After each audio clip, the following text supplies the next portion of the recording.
গরমে ঠান্ডা, ঠান্ডা ডেজার্ট খেতে কার না ভালো লাগে বলো?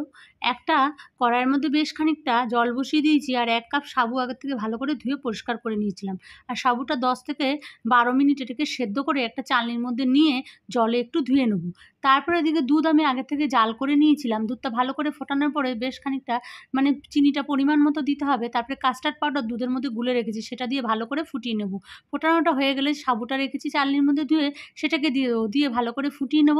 তারপরে একটা বাটির মধ্যে আমি ঢেলে নেব। দেখো কালারটা কত সুন্দর এসছে, দেখেই তো লোভনীয় লাগছে না বলো? তারপরে এটাকে বাটিতে ঢালা হয়ে গেলে তারপরে ঠান্ডা করে নিয়ে তারপরে ফ্রিজের মধ্যে রেখে দেবো। ফ্রিজ থেকে বের করে আমি ডেজার্টটাকে একটা সার্ভিং বোলের মধ্যে সার্ভ করে দেবো। তারপরে দেখো কিছু ফল আমি কেটে ফ্রিজের মধ্যে রেখে দিয়েছিলাম আগের থাকতে। কিছু আম কেটে রেখেছি, কিছু কেটে রেখেছি আপেল আর কলা। সেগুলো এক, এক করে সমস্ত দিয়ে সাজিয়ে দেবো। তারপরে যে সাবুর ডেজার্টটা তৈরি করেছি সেটাকে দিয়ে দেবো ফলের মধ্যে। খেতে কি অসাধারণ হয়েছে তোমাদের কি বলবো? তোমরা অবশ্যই বাড়িতে কিন্তু ট্রাই করো। তোমাদের যদি এরকম রেসিপি ভালো লাগে অবশ্যই একটা লাইক আর শেয়ার করো।